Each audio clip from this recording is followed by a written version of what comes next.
goals for the Apollo 11 50th anniversary PR program for the Kennedy Space Center Visitor Complex? The main goal for us was to use the anniversary as an opportunity to broaden awareness of the fact that Kennedy Space Center Visitor Complex is a public space where visitors can come and learn about the past and the present and the future of space exploration and interplanetary travel.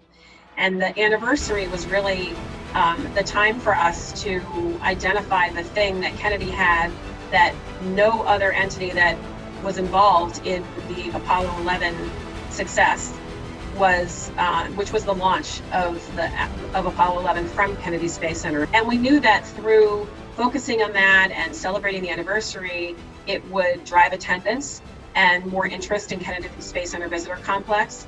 How did you ensure that the attention was focused on the Kennedy Space Center in ways that would have a lasting impact?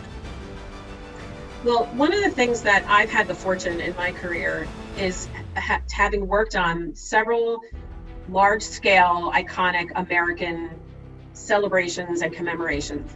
One was the 75th anniversary of Pearl Harbor. I've worked on the 200th anniversary of the Star-Spangled Banner. Most recently, the anniversary of World War I, or U.S. entry into World War I. And so through that experience, we've really learned that the key is to find that one differentiator that our client can claim and can own that no one else can. And in this instance, it was the fact that the launch of the Apollo 11 mission happened at Kennedy Space Center. And from the complex, you can go to the viewing area at Banana Creek and you can actually see the launch pad. And feel like you were part of it and visit the artifacts and interact with them that were all part of that time period. And so our effort led us to identifying CBS as a partner because of their iconic footage and the broadcast from Walter Cronkite, which took place 50 years ago. And we worked with them as a partner to create a large public-facing event where consumers could come and watch old footage of the broadcast as at the exact time as it happened, and count down loudly with everyone and excitement and confetti.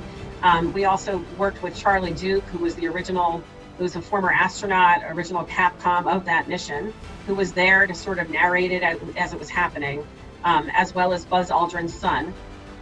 What do you believe were the keys to the success of the work that you did on this project?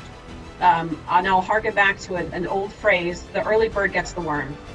We approached CBS with the idea in a very, was all formulated and built out, and really with enough advance notice where they knew they had to plan something around it, but they just hadn't had the time to think about it yet. And so because we understood how they like to do their broadcasts and they wanted this event to be, we were really able to work with them and bring them really something that was turnkey.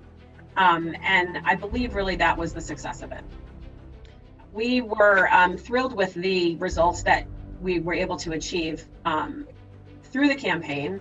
Attendance numbers were up 14% during that time period from the previous year, which was extraordinary. All of our web traffic went up and social media followings increased, and the media coverage was widespread and ubiquitous. So it was a thrilling event, and we were honored to work on it.